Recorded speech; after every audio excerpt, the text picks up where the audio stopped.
Vale, pues hemos organizado una mesa redonda estamos aquí un poco mezclados diferentes profesionales para hablar sobre todo de los factores de crecimiento, ¿vale? Entonces contamos con dos médicos, la doctora Alicia, que es dermatóloga, y Paloma, que es médico estético y farmacéutica, y luego pues Tamar, Mau, Geno y Joan, que son farmacéuticos, y yo, que soy químico y cosmetólogo y colaboro con Sensilis en la asesoría científica, ¿vale? Entonces, bueno, vamos a empezar un poco con la doctora Alicia Barreiro, que nos va a explicar un poquito, como dermatóloga y todos los años de experiencia que tienes ya en el área, nos vas a explicar un poco el proceso de envejecimiento de la piel. Exacto. Y luego, a partir de ahí, pues el resto empezaremos A opinar a o opinar, a hablar o lo que debatir y queramos. ver qué opinión tiene cada uno sobre los factores de crecimiento, pero tú, como experta, danos la base. ver, sí, vamos a ver un poco. Primeramente es una presentación y vamos a hablar un poco de lo que es el envejecimiento de la piel y cuáles son los factores que pueden influir y qué es lo que podemos ver, ¿no? Pero siempre tenemos que saber qué es el envejecimiento. Tenemos que saber sobre todo que estamos hablando de un proceso biológico. No estamos viendo algunos cambios que puedan deberse ni a accidentes ni a enfermedades, y esos cambios se ven sobre todo a nivel estructural, pero también a nivel funcional.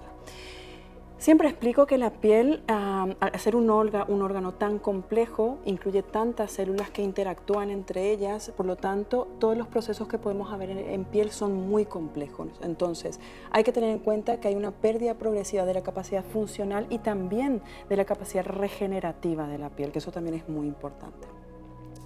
Los factores que afectan el envejecimiento de la piel, pues sabemos que existen dos ramas, están los intrínsecos y los extrínsecos.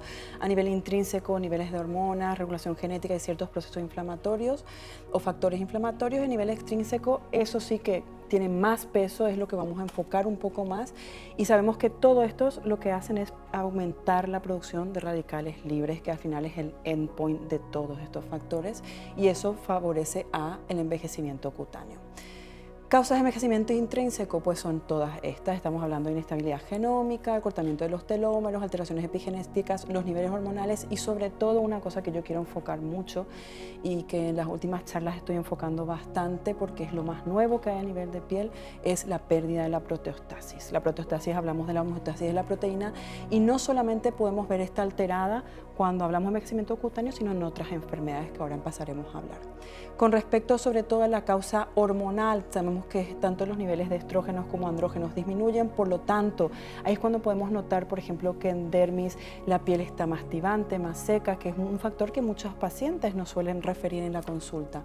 Pero, sobre todo, a nivel de los cambios en la proteostasis, que es lo que quería enfocar más en esta charla, sabemos que la proteostasis se refiere a la homeostasis en el funcionamiento de las proteínas. Esto se va deteriorando con el tiempo, y tanto lo que es la autofagocitosis o la ubiquitina, que son procesos que tienen que regular, fallan. Y entonces, esto se deposita y esto produce una alteración en todos los mecanismos que tienen que favorecer el buen funcionamiento. Pero esto no solamente lo vemos a nivel cutáneo, esto lo vemos en otras enfermedades. Ahora se sabe que la enfermedad de la Corea de Huntington, la enfermedad de Alzheimer, todas aquellas enfermedades degenerativas que están asociadas a envejecimiento están en relación con este problema, con una pérdida del funcionamiento de la homeostasis proteínica.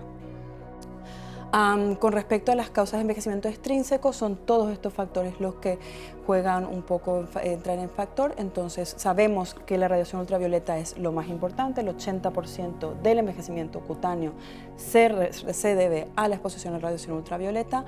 Múltiples factores entran en juego: acortamiento de telómero, alteraciones epigenéticas, pero sobre todo también hablamos de especies reactivas de oxígeno que van a producir un poco a las alteraciones a nivel cutáneo. Con respecto a la polución, cada vez hay más estudios. Sabemos que a nivel de polución no solamente la afectación es a nivel de las capas superficiales, sino que también podemos ver que se produce a nivel profundo, porque es a nivel vascular, y cuando esto interacciona con la radiación ultravioleta y con el microbioma cutáneo, esto se acentúa más aún. Entonces podemos ver más afectación que se ve en especies reactivas de oxígeno, aumento un poco de la peroxidación lipídica, entre otros factores, como por ejemplo también que los niveles de ATP disminuyen, por lo tanto el proceso, la energía necesaria para regenerar o para cumplir algunos procesos naturales o normales de la piel, no podemos hacerlo. Esto es un estudio también donde vemos cómo la polución afecta o altera la piel y diversas enfermedades, pero acá sobre todo enfoco con lo que es respecto a envejecimiento. Y con respecto al tabaco, pues esto es un paper que ha recorrido dermatología todas las charlas durante muchos años. Podemos ver a estas mellizas gemelas en donde la primera tiene un hábito tabáquico muy importante y la segunda no. Las dos comparten hábitos muy similares, pero podemos ver a nivel de las imágenes cómo el tabaco puede afectar a nivel cutáneo. Pero tenemos que saber que no solamente es el tabaco normal y común y corriente, sino que el vaping también produce alteraciones a nivel cutáneo, que podemos ver que pueden alterarse más de 14 genes. Se altera no solamente la inmunidad adaptativa, sino que también la innata, por lo tanto hay una pérdida en la homeostasis inmunológica. Como siempre hablamos de especies reactivas de oxígeno que están incrementadas, por lo tanto hay mucho estrés oxidativo y eso produce más envejecimiento cutáneo. Con respecto un poco a lo que es el estrés, sabemos que el estrés empeora todo. Yo generalmente digo que muchas veces no es la causa, pero sí que lo empeora todo. Cuando hablamos de envejecimiento cutáneo, por sobre todo, nos podemos fijar en la parte inferior, en donde hablamos del cortisol. El cortisol, cuando está elevado de manera crónica, sabemos que produce una inflamación crónica que no solamente afecta el intestino, el cerebro, otros órganos, sino también a nivel cutáneo. Y esto produce mucho más envejecimiento y el envejecimiento se acelera mucho más. Esto, por ejemplo, yo lo suelo ver también con mujeres, por ejemplo, con antecedentes de cáncer de mama, que luego de haber terminado sus tratamientos, cuando viene la consulta, ¿vale?, te dicen que se han notado que en ese proceso se ha notado mucho más acentuado el envejecimiento. Y esto es uno de los factores que influyen bastante en ellos. Luego, con respecto a la nutrición, también son cosas muy nuevas que sabemos que la nutrición juega un factor muy importante. Hay que tener en cuenta que el tema de la nutrición no se puede revertir. El inicio es muy precoz porque el tema de la alimentación, desde niño introducimos poco a poco diversos tipos de alimentos y sobre todo muchos azúcares. Entonces, estos azúcares, tanto la glucosa como la fructosa, producen estos productos de glicosilación avanzada, y no solamente hablamos de glucosa y de fructosa, no solamente de eso, sino que también aquellos productos o aquellos alimentos que están muy tostados o que se cocinan a muy altas temperaturas y que son escasos en agua, también sabemos que producen glicación a nivel de diferentes proteínas en la piel. Este es un estudio que le quería traer para que puedan ver un poco. Es un estudio que se realizó aquí en España, en donde ven los factores o el liposoma, cómo altera el envejecimiento en nuestra población, y los factores predictivos positivos independientes para ello fueron la edad, el tabaquismo, la exposición solar y una cosa muy importante, el uso de cosmética. Sabemos que mucha utilización en cosmética produce alteración en el microbioma y puede dañar mucho la piel, por lo tanto esto nos puede acelerar el proceso de envejecimiento cutáneo. Entonces, como resumen final, sabemos que las especies reactivas de oxígeno, como que constituyen el endpoint sobre todo, y el estrés oxidativo más importante relacionado al envejecimiento cutáneo. Pero ahora que hablamos de cómo se produce esto, ¿qué es lo que podemos ver a nivel cutáneo? Pues el envejecimiento se puede dividir en dos grandes grupos, lo que es el envejecimiento superficial y lo que es el envejecimiento profundo. A nivel superficial, sobre todo, vemos una disminución del turnover, de la renovación celular. Por eso la gran mayoría de pacientes tienen un estrato córneo muy importante, porque no puede renovarlo como normalmente lo podríamos hacer. Hay una disminución no solamente a nivel del colágeno, sino también de la elastina, que eso sobre todo vemos a nivel de dermis. Y con respecto al envejecimiento profundo podemos ver reabsorción ósea, reabsorción a nivel de los compartimentos grasos y contracciones musculares, que los tratamientos son muy diferentes, de lo que hoy hablaremos. Entonces, esto es un estudio muy reciente en donde podemos ver un poco lo que podemos encontrar a nivel cutáneo con respecto al envejecimiento. Las arrugas cutáneas sobre todo están en relación a una contracción muscular crónica. También la fuerza gravitacional puede influir, sobre todo arrugas y flacidez, pero a nivel de la matriz extracelular, cuando hay una disminución del colágeno y de la elastina, esas arrugas ya se hacen estáticas, ¿no? Entonces, allí también podemos ver factores relacionados con el envejecimiento. Con respecto a la matriz extracelular, hay una disminución en la producción de proteínas y hay un incremento en la degradación, pero sobre todo la reparación, la regeneración está muy alterada. Por lo tanto, sabemos que de normal nosotros vamos disminuyendo nuestra síntesis, pero hay un momento en donde esto es más pronunciado. Cosas nuevas, unión dermoepidérmica, muy importante actualmente. Sabemos que es el soporte de la epidermis que produce o que favorece la interacción entre los que son los compartimentos entre epidermis y dermis, y la membrana basal es lo que nos permite conectarlos. Pero actualmente se sabe que el envejecimiento actúa mucho más de lo que pensamos a nivel de la unión dermoepidérmica, con alteración del colágeno tipo 7, 4, etcétera, etcétera. Entonces la interconexión entre la dermis y la epidermis es superior, con mecanismos tanto parácrinos como autócrinos que se van conectando, y eso favorece a que esto se perpetúe en el tiempo y que esta interacción que les decía en su comienzo, que son tantas células que a las que tienen que interactuar, pues se acentúe aún más. Y otra cosa que siempre recalco y que va a estar más en boga a medida que pasen los años, el tema de los fibroblastos senescentes, que tiene que ver un poco también con la pérdida de la protostasis. Estos fibroblastos no son degradados, entonces quedan ahí estancados y no nos permiten hacer un poco el circuito normal de la piel, el funcionamiento normal está alterado. Pues aquí es una imagen donde podemos ver la presencia de estos fibroblastos senescentes, ¿vale?, a nivel de dermis, y esto es más evidencia con respecto a las células senescentes a nivel de piel. Es una pérdida irreversible de la capacidad proliferativa.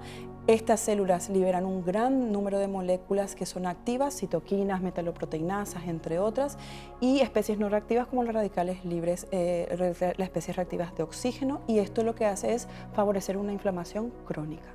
Y esa inflamación crónica aún perpetúa más el envejecimiento cutáneo. Sabemos que los fibroblastos son unas células más susceptibles con respecto a la acumulación de daño de DNA, porque no son iguales que los queratinocitos. Los queratinocitos tienen una capacidad de repararse mucho mayor y muy superior. En cambio, el fibroblasto no pasa esto. Por lo tanto, el daño es mayor y más acentuado. Por lo tanto, un poco de resumen, lo que podemos ver en las pieles fotoenvejecidas, en las cuales constituyen su gran mayoría, porque sabemos que constituye el mecanismo más importante de fotoenvejecimiento, y lo que es el envejecimiento intrínseco, que es más cronológico, ¿no? Y es lo que le había explicado anteriormente: los mecanismos parácrinos, los fibroblastos, las disfunciones, los queratinocitos, aumento de metaloproteinasas, daño en el DNA, entre otros. Por lo tanto, aquí es un poco de resumen lo que podemos ver en una piel es sana o una piel incluso joven, con un estrato córneo como se debe, una epidermis funcional, la presencia de melanocitos concorde a los números de queratinocitos, y una dermis en la cual tanto los fibroblastos, el colágeno y la elastina pues están funcionando de manera adecuada. En cambio, cuando ya nos vamos a una piel envejecida, el estrato córneo acá puede estar atrófico, delgado. Eso se ve más en pieles en donde el envejecimiento es más intrínseco, donde no juega mucho en factor, no entra el factor extrínseco, que yo creo que son las menos. La mayoría de personas están más expuestas a todos los factores que nos producen un envejecimiento más extrínseco, por lo tanto el estrato córneo en esos casos es superior, es más grueso. Los queratinocitos pues van perdiendo su capacidad funcional y regenerativa, y sobre todo a nivel de dermis podemos ver tanto el colágeno disminuido como la elastina, porque el fibroblasto va muriendo, no se puede regenerar, y entonces vamos perdiendo esta capacidad de regenerar. Y entonces esto es un poco lo que entraremos a comentar más, cómo los péptidos pueden ayudar un poco a nivel cutáneo a mejorar esa capacidad regenerativa, ¿no?, en estos fibroblastos que los tenemos un poco perdidos. Y nada más. Como conclusión, el envejecimiento está asociado tanto a factores extrínsecos como intrínsecos. El 80% del envejecimiento cutáneo se asocia a radiación ultravioleta. Eso es súper importante, por eso en todas nuestras rutinas siempre incluimos fotoprotección, ¿no?, que siempre decimos que es lo más importante, y que las especies reactivas de oxígeno constituyen el mecanismo más importante en el desarrollo de el envejecimiento cutáneo. Y esto es todo. Muy bien, Alicia. Muchas gracias. Entonces, ¿crees que es importante ayudar a la piel a regenerarse? Por supuesto, yo creo que es fundamental, sobre todo porque el fotoenvejecimiento está presente. El fotoenvejecimiento no solamente tiene, vamos a decir, un peso a nivel de calidad de piel, de arrugas o de sentirse la piel más agradable y cómoda, sino que también tiene un factor a nivel del cáncer cutáneo, ¿no? Entonces, poder regenerar la piel nos permite no solamente tener un mejor aspecto cutáneo, sino que todos los procedimientos que podamos hacer no sé, yo que me dedico mucho a cáncer también, por ejemplo, un paciente que se somete a un tratamiento, un inmunomodulador tópico, cuando estamos tratando un cáncer, esa capacidad regenerativa, si esa piel está preparada, va a ser superior que una que no esté preparada. Vale, pues muchas gracias, Alicia. De nada. Bueno, antes de pasar un poco a que sigamos debatiendo sobre todo esto, yo os voy a hablar un poco de los ingredientes que tenemos en la línea de Sensilis, en la línea Origin Pro, ¿vale? Que es una línea que tiene 5 factores de crecimiento y 2 péptidos. Ahora que ya tenemos los factores de crecimiento y los péptidos, bueno, yo esto lo intento explicar, sobre todo, hicimos hace poco un símil, fue con una guerra, ¿vale? Cuando un país está en guerra, a veces necesita ayuda externa. Pues nuestra piel entra como en una especie de guerra interna provocada por los factores intrínsecos y el esposoma, ¿no? que es realmente el esposoma sería como el país que nos viene a invadir, ¿vale? Entonces, bueno, tenemos diferentes factores de crecimiento que, pues uno de ellos, por ejemplo, el factor de crecimiento vascular, es como en ese estado de batalla, de guerra, lo que necesitamos, una de las cosas que hay que hacer es traer alimento a los soldados, ¿vale? Que es lo que va a hacer ese factor de crecimiento. Después, lo que tenemos que hacer es curar heridos en esa guerra. Para eso tenemos otro factor de crecimiento en este caso. También tenemos que, dentro de nuestros soldados, de nuestra batalla, necesitamos entrenarlos, necesitamos que nuestros luchadores estén fuertes. Para eso tenemos otro factor de crecimiento, ¿vale? Entonces, con todos los factores de crecimiento, si traemos alimento, curamos los factores de crecimiento que cicatrizan, curamos a los heridos, eliminamos a aquellos que no pueden seguir luchando, aquellos guerreros que pueden seguir en la batalla, los entrenamos, los fortalecemos, les damos más alimento. Entonces ese clúster de 5 factores de crecimiento lo que va a hacer es que nuestros fibroblastos generen más colágeno, tengan más fuerza, por sí mismos se autorreparen, generen más colágeno. Todo lo que nos ha explicado Alicia también en la parte en lo que tiene que ver con los queratinocitos, también la reparación del queratinocito. Y luego tenemos 2 péptidos. Los 2 péptidos lo que nos van a hacer es un poco, uno de ellos es ayudar a que cuando entren las tropas estén protegidas, ¿vale? Ese es uno de los péptidos, va a proteger a nuestros factores de crecimiento para ayudar a reparar todo lo que tenga que hacer. Y el otro sería como, cuando ya está acabando la batalla, la guerra, volver a construir unas murallas, ¿vale? Para que desde fuera bueno, pues estemos protegidos y el daño externo, el exposoma, o nos ayuda a estar más protegidos y deje de dañarnos tanto, ¿vale? Entonces tenemos 5 factores de crecimiento que son nuestro escuadrón, que va a atacar a diferentes puntos para ayudarnos a ganar la batalla desde dentro, y luego 2 péptidos que van a hacer proteger a nuestros soldados, y otro va a ser levantar unas murallas para que los cimientos de nuestra piel estén protegidos de aquello que ya hemos reparado, ¿vale? Una vez que sabemos que tenemos esto, yo te voy a preguntar a Mau, ¿vale? Mau Castillo. Uno de esos daños sabemos, como ha explicado Alicia, que es el exposoma, ¿vale?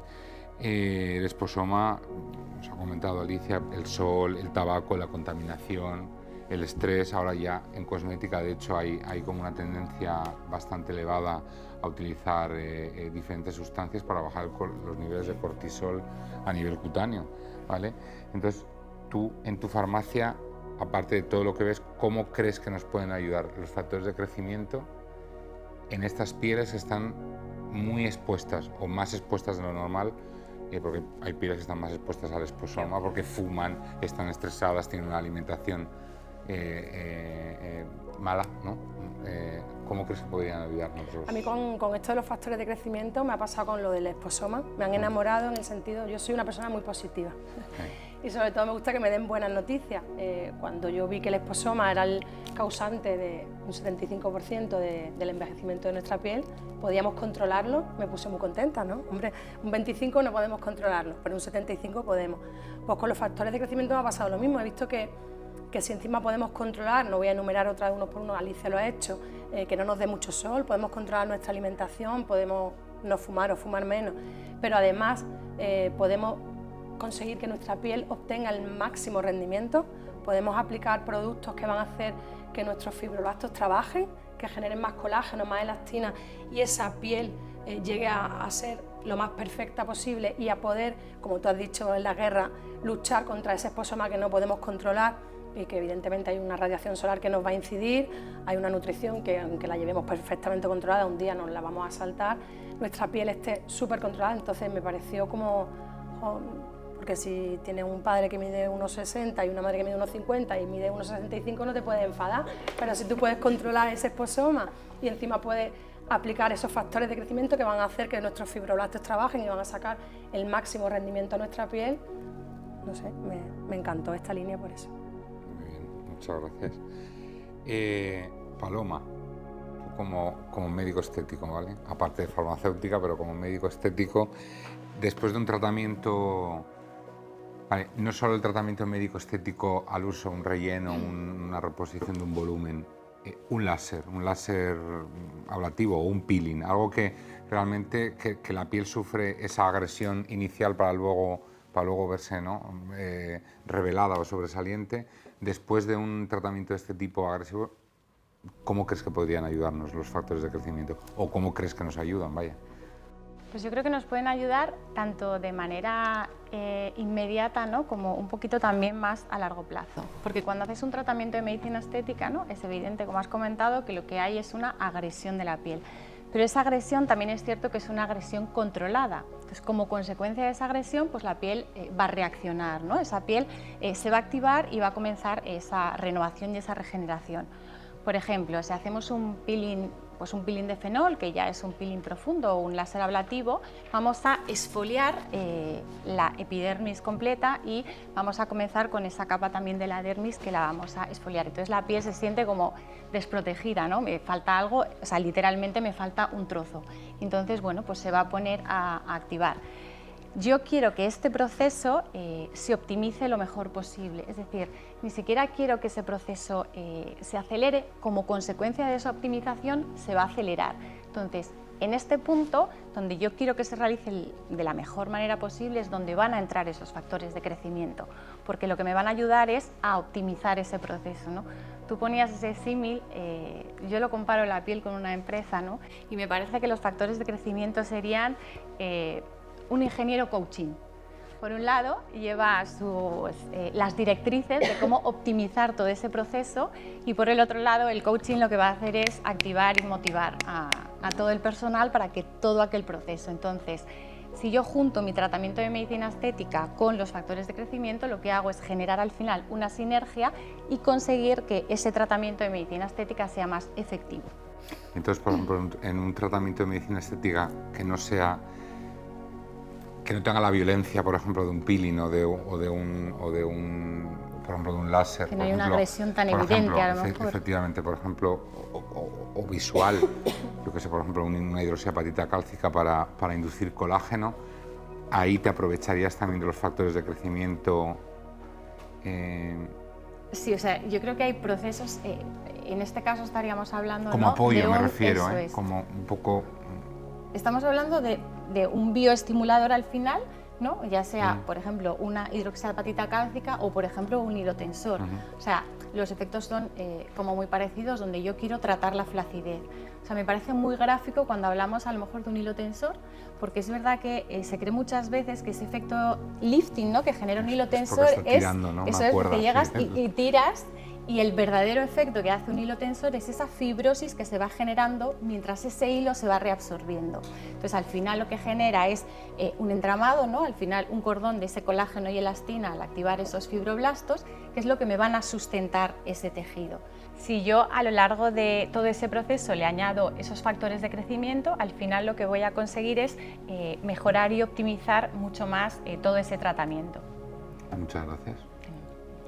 Geno, tú desde la oficina de farmacia, explícanos de las diferentes casuísticas que te encuentras en el mostrador.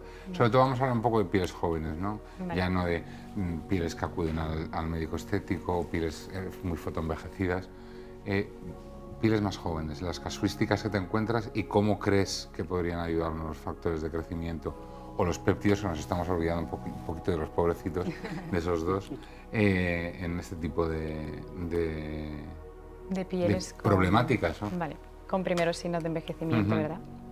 Yo te diría, o incluso, exacto. Vamos, yo te diría que las situaciones que más nos encontramos en la farmacia o por las que nos preguntan es situación de hiperpigmentación o manchas, sobre todo de tipo hormonal, manchas tipo melasma, acné y perfeccionamiento, ¿no? Ese concepto de piel retexturizada, uniforme, perfeccionada, a todos nos gusta y todo el mundo nos pregunta y nos demanda ese enfoque de tratamiento.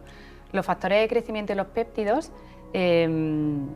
para optimizar, mejorar el resultado final de la rutina, entrar en esos procesos de mejora, de optimización, de reparación que son necesarias en edades más tempranas, como bien ha dicho la doctora, simplemente que no solamente a nivel anti-aging y a nivel de belleza, sino también a nivel de salud para prevenir posibles alteraciones cutáneas como consecuencia de la exposición solar. Resultan fundamentales, lo introducimos en la rutina del día a día para mejorar el estado de situación y la evolución del tratamiento. O sea, que lo recomendarías sí. en una rutina de una piel joven. Exacto, totalmente. En combinación con, pues, por ejemplo, en una situación de piel con tendencia a acné e imperfecciones, en combinación con su tratamiento para mejorar este estado de situación de acné e imperfecciones, en un estado de manchas igual, en todos la recomendación de péptidos y factores de crecimiento pues, es positiva.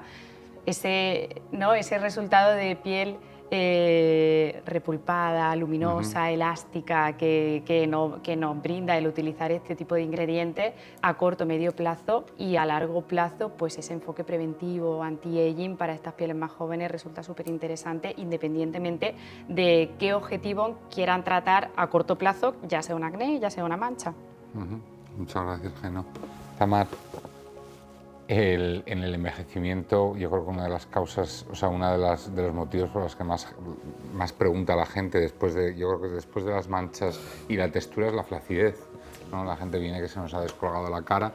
Yo siempre digo que es como al final como las vigas de un tejado, ¿no? Si pierden fuerza, si pierden estructura, el tejado se nos viene. Te encuentras mucho con este tipo de consultas y si crees que aquí también los factores de crecimiento pueden tener su función en lo que es la flacidez facial. Bueno, yo creo que la consulta por flacidez a partir de los 40, mi edad nos preocupa a todas. Pero el otro día una ponente decía, se envejece a partir de los 25. Yo esto me lo metí en la mochila.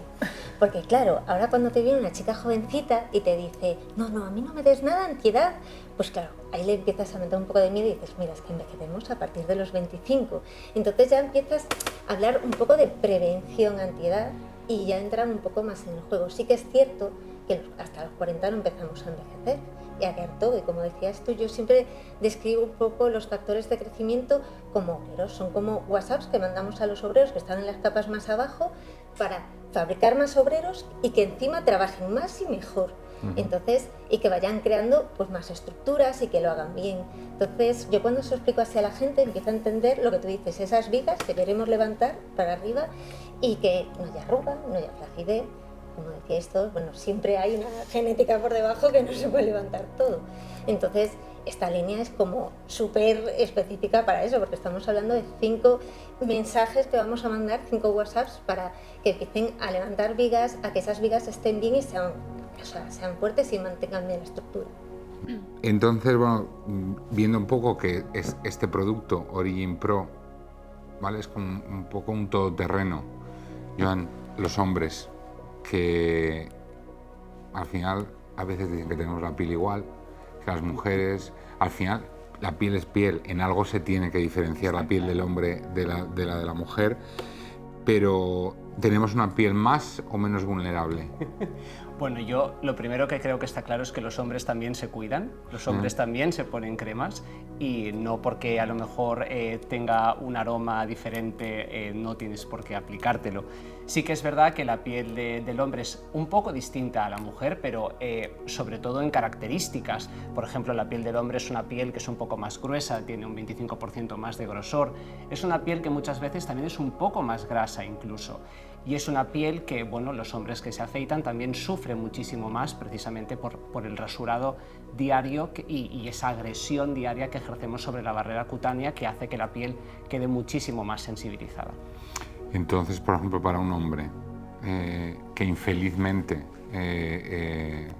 hay muchos todavía que no me voy a poner un cosmético, pues porque no me voy a poner un cosmético. Si dices que es un factor de crecimiento, este factor de crecimiento valdría como el típico producto para que se inicien o por lo menos se mantengan un poco ahí en un plató de cuidado.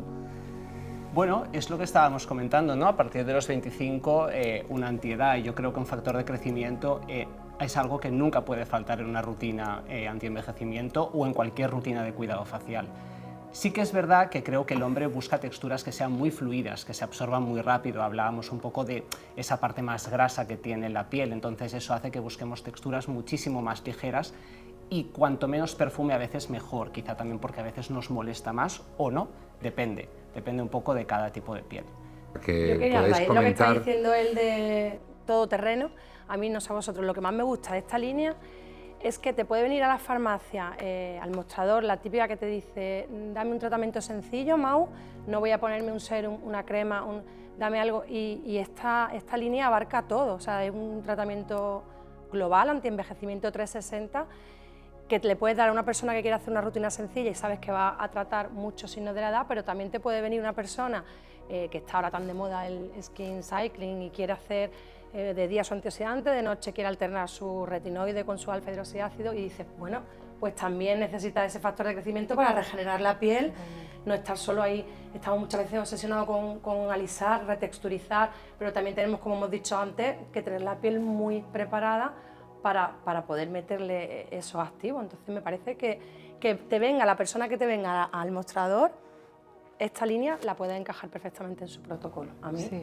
Es lo que más... Es como un enfoque de tratamiento común, ¿no? Ese mejora de calidad de la piel, elasticidad, reparación, optimización de la piel, independientemente de lo que te preocupe, lo que le comentaba antes Arturo, independientemente de que te preocupe imperfecciones, acné, o que estés en tratamiento antimanchas por la noche, o que estés haciendo una rutina estrictamente antiedad, ese enfoque de optimización, de reparación, mejora de elasticidad, luminosidad, calidad de piel, a todos los grupos le preocupan y son como un objetivo común. Justo pues coincido, una línea que para todos esos perfiles sería idónea para acompañar su tratamiento enfocado a su objetivo principal a corto plazo, ya sea una mancha, ya sea un acné. A mí me parece que, llevado a la parte de la medicina estética, me parece un comodín. Hay dos tratamientos que son los tratamientos estrella, ¿no? La toxina botulínica, que es evidentemente la que más se realiza, y las infiltraciones con el hialurónico. Quizá porque son como las más evidentes y las más tangibles, ¿no? Pero muchos de los pacientes que acuden a ponerse una toxina botulínica no se han puesto una rutina cosmética diaria. Entonces, es que ni siquiera se lo han planteado, ¿no? Entonces, y sabemos que el envejecimiento se aprecia más con una mala calidad de la piel, con una mala textura, con una mala pigmentación, que con la arruga en sí. Entonces, me parece un comodín muy bueno, ¿no?, para ofrecerle en una rutina sencilla, quizá, bueno, pues para que se vea la piel de manera más luminosa, mucho mejor, y que ese tratamiento global sea mejor y que se, digamos, que inicie cuando ha empezado la casa por el tejado, para que podamos fabricar esa casa otra vez desde abajo. No sé, entiendo que imagínate una piel planchada, ¿no?, una frente con botos, si la piel está fea. Pero esto hay estudios, hay un estudio que habla de que una persona se comparan imágenes, entonces la percepción de la belleza, vamos a decir, es inferior en aquellas pieles con una textura pues alterada, con manchas, y que por más que la persona lleve ya sea toxina botulínica, ya sea Sí, la inductores de percepción era más colágeno, o ya sea, si la percepción del envejecimiento era superior en esa piel. En una piel con manchas, que la piel arrugada incluso era, Sí, ¿no? No sé si recuerdo exactamente. Y me estoy imaginando que está como en el backstage, pero maquillar una piel, un lienzo, es como un pintor, si no preparas un lienzo con una base antes de empezar a pintar, pues imagínate Para lo mí que no sería es, eso. no es ni mi maquillar. manera de trabajar, yo siempre digo, y por suerte la gran mayoría de pacientes ahora busca esto, ¿no? Busca mejorar calidad de piel primeramente y luego hacer otro procedimiento, y de hecho lo pide porque ven que pueden mejorar y es un plus inclusive. Es que al final también cuando nos fijamos en un poco en la pirámide del cuidado de la piel de la doctora Draelos, siempre nos vamos muchísimo a la primera parte, ¿no? Proteger, transformar, pero en la cúspide de la pirámide, la optimización, muchísimas veces no le hacemos ni caso, y por eso comentábamos que el factor de crecimiento al final es un ingrediente clave y básico en cualquier rutina anti-envejecimiento. Sí o sí tiene que estar. Lo comentaba Geno, lo comentabas tú también, Mau, ostras, los retinoides, ¿no? Nos fijamos en buscar muchísimo una piel retexturizada, muy lisa, pero ¿qué hay de la parte de optimización también? Sí, pero por eso es que digo también, aparte de eso, nosotros, claro, los dermatólogos, y nosotros que dedicamos mucho a cáncer también, generalmente estas pieles están muy fotodañadas, ¿no? Entonces, esa es la causa principal, ¿no? El fotodaño. Y entonces en ellos poder introducir ciertos tratamientos que mejoren y que optimicen, no solamente hablando de belleza, estamos hablando de salud, Sí, ¿no? por eso quería hablar un entonces, poco, meterme un poco también lo que le comenté, un perfil de paciente que no se enfoca mucho, pero yo veo bastante y tengo muchas pacientes con antecedentes de cáncer de mama y me encanta poder ayudarlas realmente. Son aquellas pacientes que han pasado por un proceso tan trágico y tan terrible para ellas, que se han visto deteriorar tanto en varios niveles, ¿no? En su feminidad, en la pérdida de una mama, 2 mamas, incluso ovarios o lo que fuera ahí. También hablando un poco a nivel cutáneo, que se ven que cómo se deterioran, ¿no? Luego buscan, al acabar ese proceso, ya te dicen, es que ahora eso ya he acabado, estoy en otra etapa y ahora estoy buscando pues volver a ser mujer, ¿no? Volver a sentirme bien. Entonces creo que sería un target también en donde podríamos pensar en ellas, ¿no? Que es un tratamiento, no es agresivo, o estamos añadiendo pues factores de crecimiento para que vuelva a regenerar todo, ¿no? Pues entiendo que podemos hablar entonces yo es que siempre he sido muy defensor de la cosmética como una ciencia que siempre he dicho que es para mí tan noble hacer alguien que formula un cosmético como quien formula un fármaco. Es una ciencia igual que cualquier otra, ¿no? Y entonces, ver cómo en cosmética se están utilizando cosas que vienen de la medicina, ¿no? Al final de algo como tan opuesto que al final como estás contando, pues en una paciente con cáncer de mama, en un paciente con cáncer de cualquier otro tipo que esté sometido a tratamientos, o incluso en una menopausia. Entiendo que también, estamos hablando de pues bueno, que tenemos cinco escuadrones, no he hecho la mili, pero y luego dos fronteras o 2 barreras muy fuertes para proteger a la piel en esta línea, ¿no? Entonces, bueno, estamos ante una joya, ¿no? de Sensilis. No sé si queréis añadir alguna cosita más. Pues nada, muchas gracias a todos por venir y nada, seguiremos mañana en el One to One. Gracias.